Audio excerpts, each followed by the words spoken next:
Ang mga nagtayo ng water station doon, walang alam sa pagninegosyo. Hindi marunong magnegosyo. Pero kita mo sir, hindi nagsasara yung tubigan. Kung dito galing ang makina, mas malaki ang chances mo na maging successful sa negosyo nito. Ngayon, ang problema mo na lang ito, management. Ano yung pinakamagandang pang-start ng water station? Siyempre yung high-end. Bakit? Kapag ka nag-operate ka, ikaw ang pinakamabilis mag-deliver ng tubig sa inyo. Ang Water Station Association, ang trabaho niyan, protektahan ang mga negosyante at hindi ipasara ang mga water filling station. Kaya sila nagtayo ng Water Filling Station Association para protektahan ang mga Pilipino na gustong magnegosyo. Ang tubigan ko, every year, total renovation. Hoy, nakasurvive ng 1 year tong tubigan ko. Deserve naman niya ang treat. Palit filter, palit membrane, palit lahat yan. Kasi kumikita eh.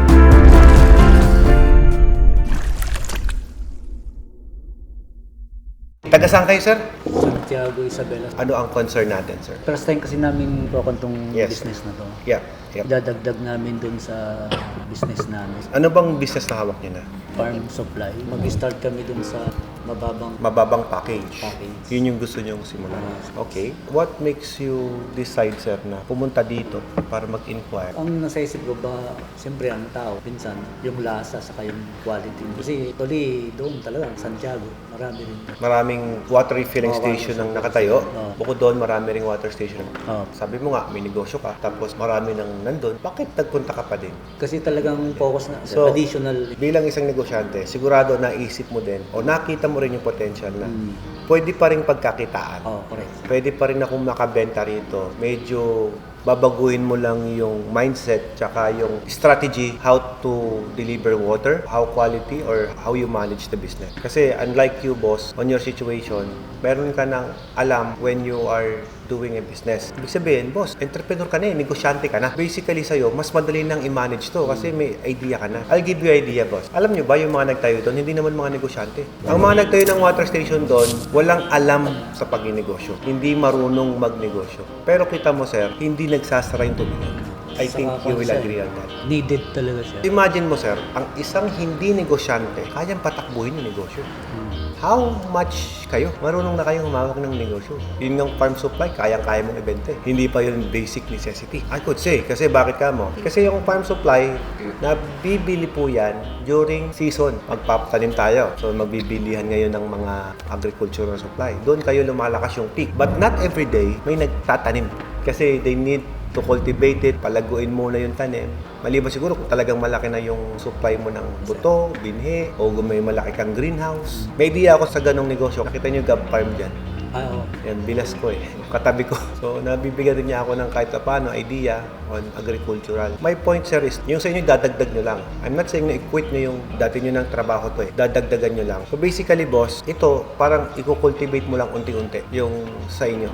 Itong idadagdag mong negosyo. Now, yung binabanggit ko nga na kung ang hindi marunong magnegosyo, nagtayo ng water station, kayang patakbuhin ng negosyo for several years, hindi nagsara. Imagine mo, di ba? Eh kayo, lalo kayo. Mas kayang-kaya nyo yan. Ngayon, ang deciding factor, paano ngayon makakapag-decide ng tama pagdating sa machine? Kasi sa totoo lang, ang daming water refilling station. Nung makalawa, may kausap ako dito, pumunta siya sa 3 water refilling station. So, ang tanong niya, kumikita pa ba ang water station? Yung iba, sinasabi, hindi.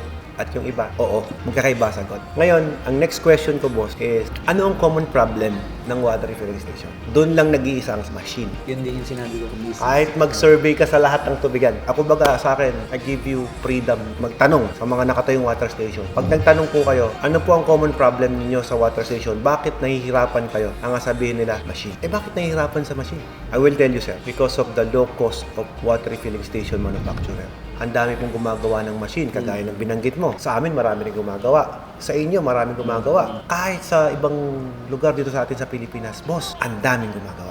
Ang tanong, syempre boss, kung ikaw, kumukontrata ka ng isang water station at ang project mo pa isa-isa sa isang buwan, boss, anong gagawin mo? I-squeeze mo yung budget. Kasi, minsan lang to eh. Kasi minsan lang ako kikita. So, i-squeeze ko na yung budget nito. Kasi ngayon lang tayo makakabenta eh. Para lumaki yung kikitain ko sa'yo. Okay? So, ganun ang mangyayari. Lumaki ang kita ni technician, ni installer, lumaki. Pero ang nagsuffer po, is kayong bumili ng machine. Na 2 days ago, dumating din dito, coincidence, it just happened, na yung gumawa mismo ng mga machines na Nature Spring, yung gumawa ng mga makinarya niyan, pumunta dito. Kaibigan ko po kasi yun. Ngayon, hiningan ko ng statement together with the client. Bro, anong problema ng water station? Iisa kami ng sinasabi, machine problem. And then sinabi niya, binouch nga niya na dito sa Watermax, sinolve namin yung problem. So that is makes us outstanding to a different manufacturer. Kaya kami, sabi mo nga, kilala, maraming tumatangkilik, branded. Paano sir makikilala? Paano maraming tatangkilik? Paano magiging branded kung palpak? Palpak nga eh. Di dapat na bankrupt na yan noon pa. So ngayon, naging successful, naging number 1 manufacturer for 8 consecutive years. No, 9 na yata. Yeah. 9 consecutive years number 1 manufacturer sa buong Pilipinas. Kung palpak ang makina, boss, na bankrupt na yan noon pa. Kumpanya ko mababankrupt yan kung palpak yan. Meaning to say, boss, lagi ko sinasabi, check nyo yung social media, check nyo yung mga client namin. Tignan nyo kung nagbebenta sila ng machine. Kung walang nagbebenta sa kanilang machine, therefore I conclude na sila kumikita. Tignan nyo yung Facebook market. Halos wala kang mabiling machine ko na Watermax na second hand. Wala. Ibig sabihin, yung mga nagpa-install dito, boss, naging successful. Nag-prosper ang negosyo, kumikita, bumibenta. Kung bumibenta, bakit mo isasara? Kung dito galing ang makina, mas malaki ang chances mo na maging successful sa negosyo nito. Ngayon, ang problema mo na lang ito, management, na which is hindi mo rin problema kasi negosyante ka. Pangalawa, kung mahina ka sa marketing, tulungan ka namin. Kaya nga po, bumili ka ng branded eh. Kaya nga po, bumili ka sa Watermax kasi makakatulong po yung branding awareness ng company ko to your business. Mas mapapadali yung marketing mo na mag-alok ka ng tubig, mag-alok ka ng product. Kasi nga, branded po yung machine na gamit mo. Ngayon, ito yan. Sabi mo, marami nang nakatayo doon. Boss, tanungin mo kung anong klase makina nila. Anong klase, kung paano sila nagmamarket. Ang sabihin lang naman sila, diyan kami nagpagawa eh. Merong malapit na gumagawa dyan. Natuto yung kapitbahay namin gumawa ng water station. Diyan kami nagpagawa. Anong brand? Sino yung manufacturer niyan? Ano yung design? Marami ako makikita, marami ka rin makikita sa social media, boss, na nakapost. Pipicturean yung makina, tapos itatanong, tama po ba setup? Tama po ba ang setting? Ang tanong, sinong tamang sasagot dun? Lahat po ng technicians na yan, wala naman pong proper training, wala naman pong proper education pagdating dito sa water treatment. Kasi wala naman pong eskwelahan para mag-aral ka niyan. Ako nag-aral pa ako ibang bansa para lang matuto. Ayun yung sineshare ko sa inyo. Ayun po yung mga binabanggit ko dyan sa makinarya ko. Kaya ang dami nagko-comment sa akin sa comment section. Sabi, Sir Alfred, ano po ba tinapos? Ano pinag-aralan? Chemical engineer ka ba? Mechanical engineer ka ba? Civil engineer ka ba? Ano ba yan? Kasi ang daming components niyan eh. Ang daming mo kino-consider dyan. So, ang dami nilang iniisip kung ano ba yung profession ko. Pag sinabi ko sa yung civil, wala din kinalaman dyan. Di ba? Wala eh, di ba? So, basically, boss, to get the knowledge, kailangan mo talagang mag-aral. Ako, continuous study ako, continuous learning. And yung learning na yun, sinishare ko naman po sa social media ko. Sinishare ko po sa mga videos na nilalabas ko. Ang lang namin sir, wala pa kaming idea. Sa pag-operate, okay, sa pagmamanage. Boss, simple lang ang water refilling station. The more you have the advantage on this business, the more na magiging successful ka. Lahat naman ng negosyo ganun eh. Kung may advantage po yung agricultural supply mo na ikaw lang ang may tindang ganun. For example, ako to may benta akong zinc na mas mabilis magpalaki ng halaman, mas mabilis magpalaki ng mga hayop. Pag nakakain nila to, lalaki sila agad. Boss, magiging advantage mo yun. Ay, doon ka bumili, legit yun. Mahusay po mag-training yun, mag-alaga sa mga agricultural natin. May pre-seminar pa yun. Boss, kung meron kang mga ganong klaseng mga ginagawa on the top of your product, boss, pwede kang maging outstanding doon sa lugar mo. Simple lang din sa water station. Sa atin, yung makina natin, efficient, masarap ang lasa ng tubig, matibay, user-friendly. Kapag nasira, madaling ayusin, malakas mag-produce ng tubig, quality, lahat ng advantage nandyan. So, ang laki ng chances mo ngayon na maging successful sa business. Now, ano yung pinaka-downside na lang in case na mag-failure ka dyan sa negosyong yan? Management na lang talaga, boss, ang problema. Kung sakasakaling sumabla yung management, pinabayaan mo na, ninanakawan ka ng tauhan mo, yon, hindi mo naliliquidate yung mga containers mo, yon ang mga chances na pwede kang mabankrupt dyan.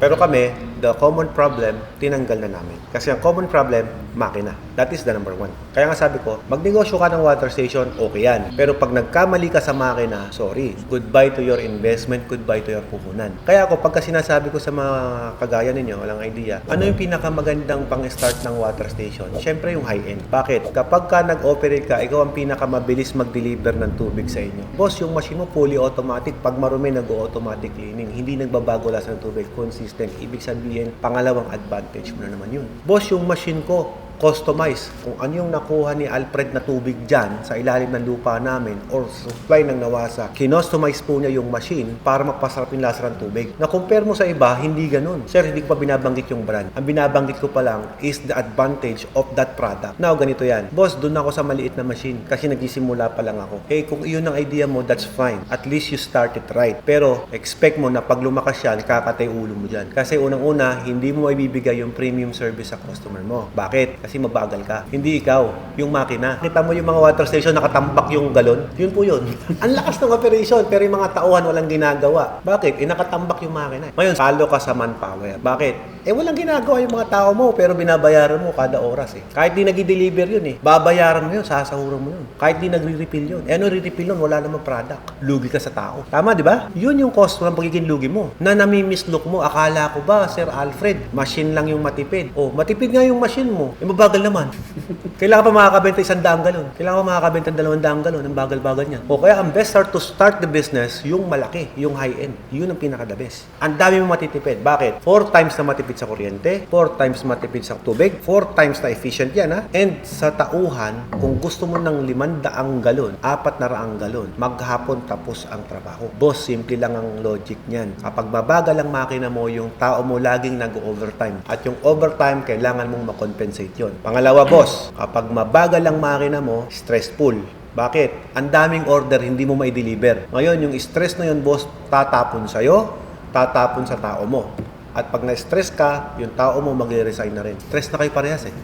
O ngayon, sabihin mo sa akin, ay nabankrupt yung water station ko. Kasi mabagal ang makina mo. Kasalanan ko? Hindi, kasalanan mo. Basta ako, in-offer ko sa'yo yung magandang makina. Kaya ka nga nandito eh. Sa daming order, boss, sasakit ang ulo mo. Kasi ang summer season, boss, kung nagdadalawandaan ka, pag summer, nagpo-400 yan. So, dapat yung makina, start mo yan ng tama. Huwag kang magkakamali. Tingnan mo lahat ng malalakas na water station. Lahat yan, puro package 9, package 10. Napapatingin si Sir kay ma'am.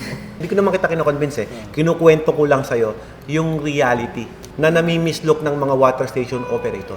Ang sa pang-worry namin, baka pagka nagkuhan kami, ayaw na nilang magdagdag o kaya pigilan nila yung... Boss, ang mga Water Refilling Station Association, ang totoo niyan, huwag kang matakot. Bakit? Ang Water Station Association, ang trabaho niyan, protektahan ang mga negosyante at hindi ipasara ang mga water refilling station. Kaya sila nagtayo ng Water Refilling Station Association para protektahan ang mga Pilipino na gustong magnegosyo. Not unless meron silang ibang intention. Nasubukan ko rin po nung nag-water station ako, may association, mas maganda. Bakit? Walang nagpa-price war eh. Bawal ang price war eh. O di pagandahan na lang kayo ng serbisyo. Maganda yun, boss. Kasi kapag walang price war, for example, nagbenta ka 25, yung kalaban mo nagbenta ng 15, price war na yun. Ano ka? Dive ka ng 15, dive ka ng 10. Oh. Tapos nagsampu na nga ang presyo ng kalaban mo, yung machine mo pakahina, ay di magsara ka na. Ngayon boss, kahit mag-price war pa yan, pag ang makina mo malaki, sige, lumabang ka ng price war, kayang-kaya mo sila. Bakit? Ang lakas ng makina mo. Sila ang magsasara, hindi ikaw. Yun ang point. Kaya ang laki ng advantage ng malaking makina. Ngayon boss, matuwa ka dahil may association doon. Kasi samahan niya ng mga Water Refilling Station Association para kayo, hindi po kayo walang alam sa negosyong to. Kasi pwede nga pag nagmi-meeting kayo, yung experience ni ma'am, baka pwedeng ma-share din sa'yo at matutunan mo. Nagmi-meeting yung mga yan eh. Kaya lang, hindi naman lahat ng member din kasi is generous din pagdating sa idea. Yun lang. Sa Alcala lang, dito sa lugar ko. Nung walang association dito, may nagbebenta 15, 10 piso dito. Price war, patayan sila ng presyo. Magkakamag-anak pa naman yan. Parehas lahat, kliyente ko. Libutin mo lahat ng water station dito, puro ako gumawa eh. Kaya nga, sinara ko na yung tubigan ko kasi nakakalabang ko sila. Nagbigay na ako ng daan para sa kanila. Para kayo naman yung maging tagumpay sa negosyong to. Ang problema, nagpa-price war. O ngayon, eto na, nung umexit na ako, finally, nagkaroon na rin ng association. Natuwa ako. Bakit? Kasi nagkaroon ng price regulation na bawal kang bumaba dito ng 30 pesos. At pag bumaba ka ng 30 pesos, next year, wala ka na sa association, hindi ka na makakuha ng permit kay mayor. Bibigyan kaya tayo ng permit doon? Natural. Kung ikaw ay kapitano o mayor ng inyong lugar, pipigilin mo ba na magnegosyo o magkapitalan ng negosyo dyan sa lugar na yan? Bibigyan ka kasi taxpayer ka. Bibigyan ka kasi kikita ang barangay. Ikakaunlad ng bayan natin yan. At kung maraming water station dyan, boss, ang ibig sabihin, kapag madami ang competition, magiging maganda ang quality ng serbisyo. Dahil pag palpak ka, di isara mo yung tubigan kasi matamad yan palpak yan dugyot maghugas yan dugyot mag-deliver yan di siya yung magsara at hindi ikaw. Kasi kaya ka nagtayo ng tubigan, number one is para itaas yung kalidad ng delivery. Itaas ang quality ng tubig. Makapagbigay ka ng maayos sa tubig sa community nyo. Maganda ang intention Hindi naman para makidagdag pa o makiano hindi. Sigurado may nakita ka rin palpak sa mga operator ng tubigan dyan. May sabihin mo sa akin, sir, kung mali kasi pwede mo kong i-correct. Tumatanggap ako ng criticism when I talking, sir. Ako binabasa ko comment section, binabasa ko comment nyo. Kaya ako nakikipag-usap sa inyo, binibideo ko din para at least baka tanong din ng iba. On your part, baka naman agam-agam ninyo when you're going to start the business. Baka same din ang iba. Bibigyan kaya ako ng permit ni Mayor? Natural. Pag hindi ka binigyan ng permit ni Mayor, kawalan ng munisipyo yun. Kawalan ng munisipality. Pumunta ka ng palengke, tignan mo kung ilan nagbebenta ng baboy doon. Pumunta ka doon kung ilan nagbebenta ng gulay doon. Lahat yun may permiso Tabi-tabi sila.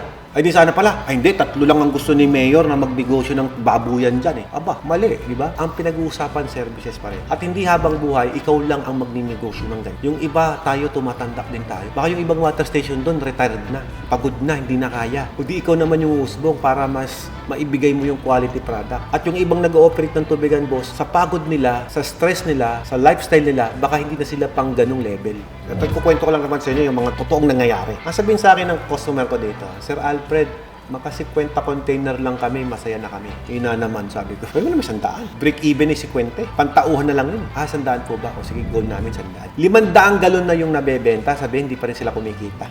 Tumaas ang lifestyle. Tumaas ang pangailangan. Tumaas yung standard of living. Nakabili ng kung ano-anong sasakyan, nakapundar ng kung ano-ano, hindi pa rin kumikita, boss. Di ba? Ang hindi naman noon, wala naman, tricycle lang ang meron. Pagbalik dito, naka-Fortuner. Boss, sasabihin sa'yo, hindi kumikita. Did you see the logic, boss? Tapos, ito po yan. Kapag nag-ooperate na yan, susunod na mangyayari dyan, yung contentment nandun Okay na, kumikita na kami, stable na ito Ito na mangyayari, boss. Pababayaan ng machine, pababayaan ng customer, pababayaan ng marketing.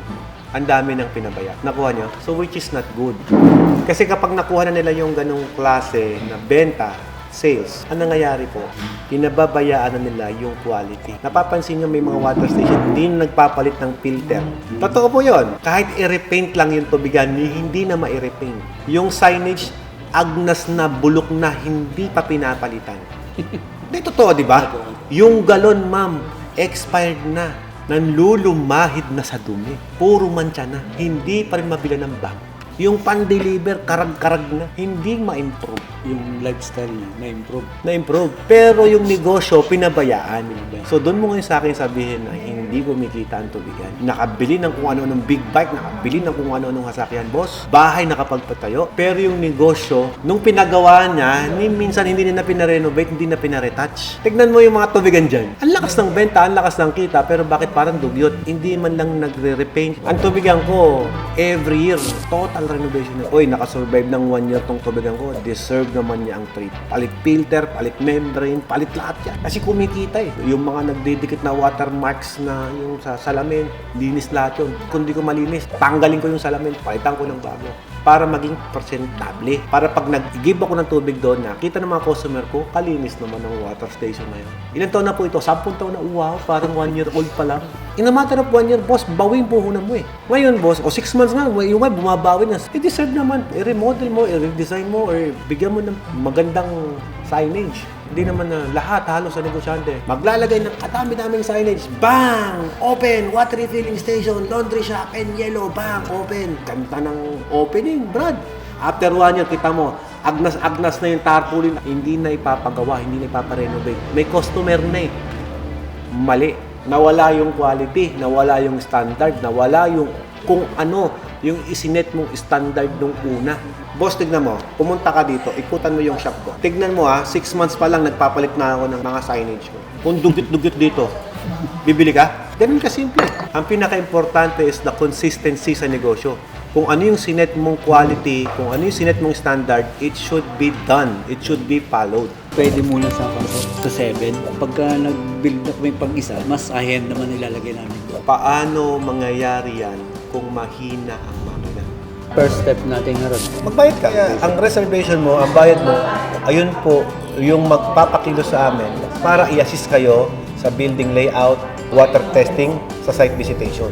Pabrika tayo dito sa ituturo ko kila sir. I-off cam mo na to kasi sensitive yung sasabihin ko.